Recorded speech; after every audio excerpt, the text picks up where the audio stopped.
My name is Michael Mastro. Welcome to my YouTube channel. Today we're going to be looking at the chart for Robert Oppenheimer, the father of the bomb. If you look to the eastern horizon when he was born, you would see the constellation of Gemini rising at 4 degrees using Vedic sidereal zodiac, not Western tropical zodiac.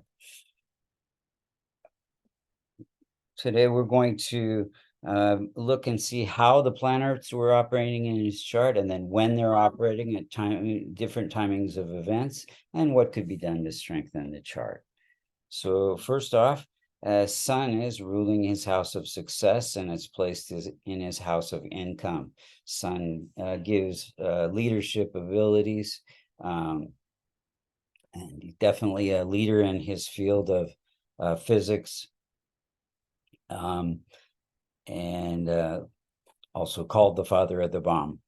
Then we have a weak infant afflicted moon at 0 degrees. Any planet that's less than 5 degrees has trouble promoting its own significations.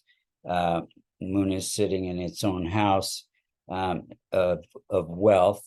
It gives wealth through intuition.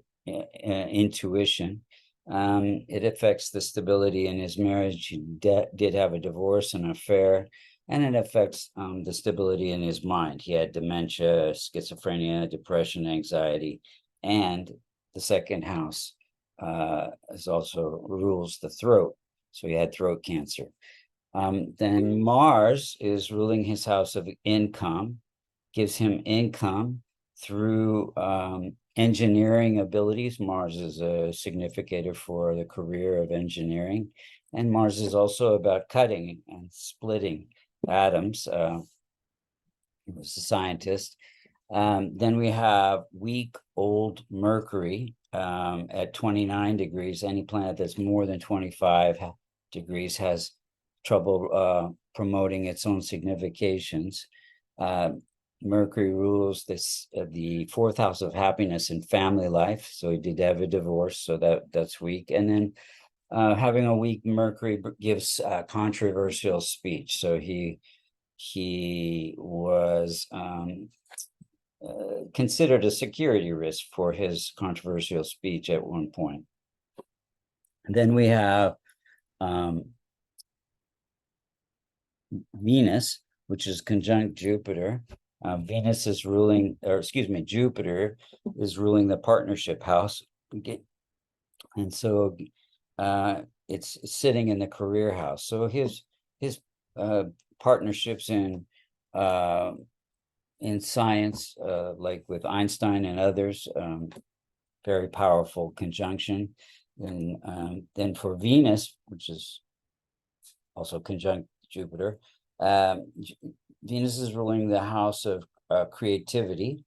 So he had a lot of creativity in his, because it's conjunct Jupiter, his partnerships to be very inventive. Then we had weak placement of Saturn. It's also in old age. It's ruling the house of good fortune, which got through working for government and being of service.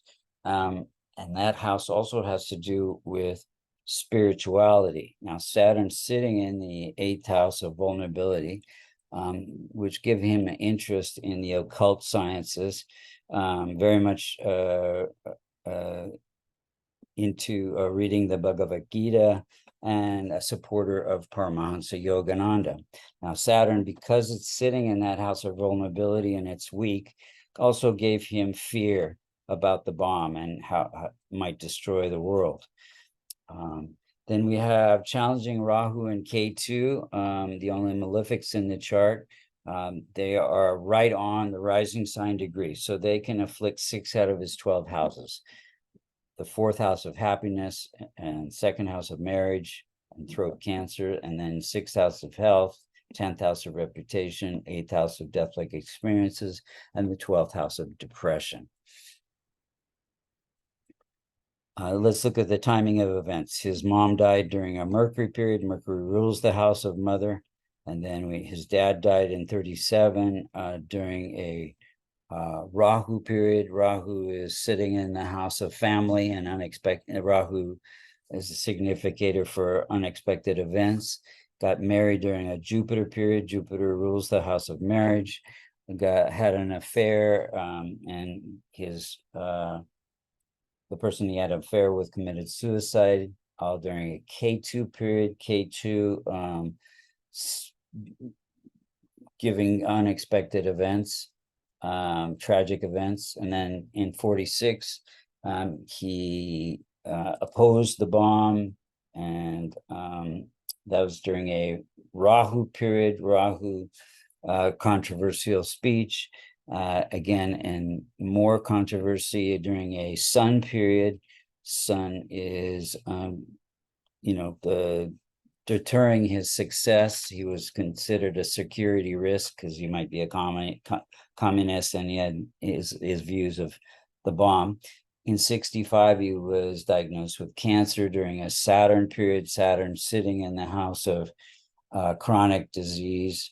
And then he died of throat cancer in 67 during a period where, if you look at the transit chart on the left, you can see that K2 is afflicting Moon. Moon rules the house of the throat. K2 is Cancer. And K2 is, natal K2 is afflicting Jupiter. Jupiter is growth of the Cancer. And then transit Rahu is afflicting natal Jupiter. So what could be done to strengthen the chart? He's already doing transforming Rahu and K2 by helping spiritual organizations and then those who cannot help themselves. The rest of the planets could be strengthened with my favorite remedy, which is a kavash containing the Devata yantras for his benefic planets that are weak. If you'd like to get a kavash or a reading or learn Vedic astrology, you can go to www.vastucreations.com. Thank you so much for listening.